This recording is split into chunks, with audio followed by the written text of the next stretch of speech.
When I look at the 2022 Denver Broncos, I'm cautiously optimistic. I don't want to say this team is a Super Bowl team just yet. I currently look at them as a wildcard team fighting for third place in a gauntlet of a division. Now, why do I think that? Well, let's break it down. To start out, I want to go all the way back to the 2021 NFL Draft. The day of the draft, Aaron Rodgers requested his trade away from the Green Bay Packers.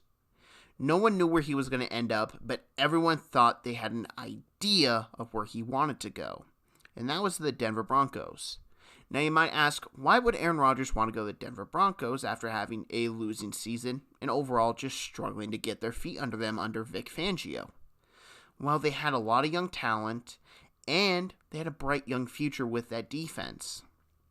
It was speculated for weeks, for months, but no trade ever happened. Instead, they took Patrick Surtain Jr., cornerback out of Alabama, who had a very good 2021 season and showed high upside and a lot of promise. But still, he's no quarterback. So what did the Broncos end up doing at the quarterback position for the 2021 season? Well, before the draft, they traded for Carolina Panthers quarterback Teddy Bridgewater, who then had a decent season at Denver, getting them off to a fast start, going 3-0 in their first 3 games. But shortly after that, they dropped their next 4 games, and they were sitting at 3-4. They ended up finishing the season at 7-10 with a losing record, which resulted in their head coach, Vic Fangio, losing his job. Now let's fast forward to the 2022 NFL offseason, and where the Broncos hired new head coach Nathaniel Hackett. Hackett, who just spent the past couple seasons with Green Bay Packers offense coordinator, was hired to Denver. Before being hired as Broncos head coach, he spent 10 seasons in the NFL, starting with the Bills in 2008, which he held till 2009, then leaving for college football for 3 seasons, all a part of the Syracuse coaching staff. He then returned as the Bills offense coordinator, which he held the job for 2013 and 2014. After that, he went to the Jacksonville Jaguars 2015 and was there in 2016. He was their quarterback coach. But during the 2016 season, he was promoted to the offense coordinator job, which he held till 2018 season. After that, he went to his most recent job as the Green Bay Packers, where he held it from 2019 till 2020, now being hired by the Denver Broncos. Now, something that needs to be talked about is the Aaron Rodgers effect. It happens with offense coaches who get jobs after leaving Green Bay and dealing with Aaron Rodgers. They don't have the best success. In his time in Green Bay, the Packers ranked 15th, 1st, and 10th in scoring. Before becoming a Packer, his highest ranking in scoring was 5th during the 2017 Jacksonville Jaguars season. The other 4 seasons, they ranked in the bottom half of the league in scoring. That's not the best trend in the world, but the most important thing to note is when his offense had a franchise quarterback, they seemed to work better, and that's a very important thing with the Broncos' brand new starting quarterback, Russell Wilson. Wilson comes over from Seattle, in which the Broncos trade 2 first-round picks, 2 second-round picks, Drew Lock, Shelby Harris, and Noah Fant to get. Now, is it an overpayment? No. If they can get a new deal done, which will be around roughly $55 million per year, which isn't bad for a team who's been desperately trying to replace Peyton Manning since his retirement, it works out for both sides. Now, let's dive into some Russell Wilson statistics. Wilson has a career total of 32,949 career passing yards, 261 touchdowns, and 82 career interceptions. Wilson also has a career completion percentage of 64.9%. Now, the problem is his career sack total, which is at 379 sacks.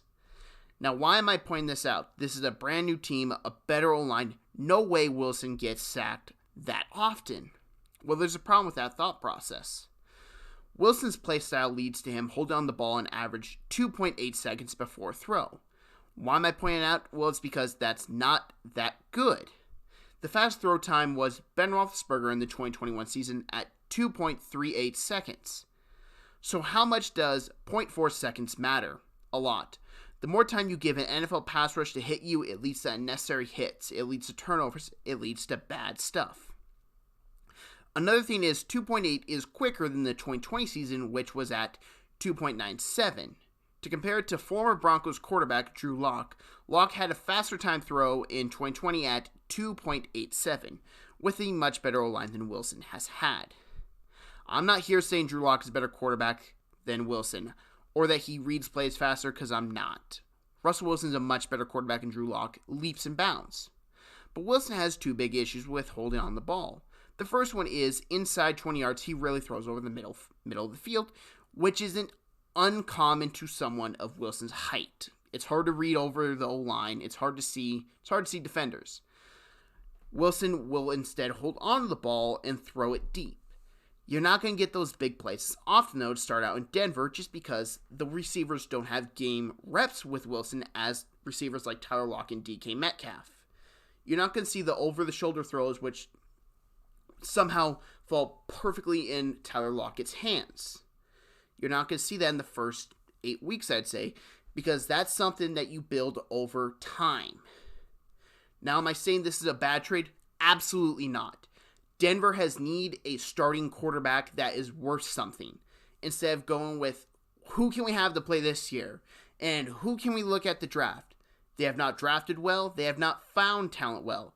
They need to make a trade, and they did. They got a potential first ballot Hall of Famer to play quarterback for their team. Overall, that's a great success in the long run. Now let's talk about 3 wide receivers in Denver that I'm excited to see play with Russell Wilson. First up, you have a field stretcher in KJ Hamler, who is pure speed and can take the top off the defense with ease. Jerry Jeudy, who has showed flashes as what he was at Alabama with mediocre quarterback play. But the last guy, but certainly not least, is the core of the receiving group, Courtland Sutton. Sutton has been one of the most under-the-radar players in the NFL, producing 175 receptions, 2,658 yards, and 12 touchdowns. Sutton has had some injury issues, tearing his ACL against Steelers in 2020 Week 2. Now, the Broncos are missing 2 key guys from their team from last year, and that would be Noah Fant, who was traded for Wilson, and Tim Patrick, who just unfortunately tore his ACL. The Broncos in total will have to replace 1,404 yards and 9 total touchdowns from the offense last year, losing those 2 guys. Overall, I do think they can replace it. KJ Hamler missed 14 games last year. Having him return and play with Wilson's style, I'd expect at least 500 yards back with Hamler in the group. Plus, we haven't talked about second-year running back Javonte Williams, who got 316 receiving yards last year while being the 2 to Melvin Gordon. I wouldn't expect that to be the case this year. In only 203 attempts, he was just 97 short of 1,000 yards. He also averaged 4.4 yards per carry and fumbled twice. Overall, I'd say this is a young, exciting group to play with a franchise quarterback. Now let's talk about the defense side of the ball. Let's start out by talking about first-year defense coordinator Ejiro Evero. This is Evero's first ever defense coordinator job. He has 14 years of NFL experience before coming to Denver.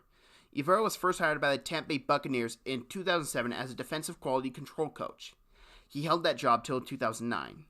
He then returned to the NFL in 2011 as a quality control coach for the San Francisco 49ers.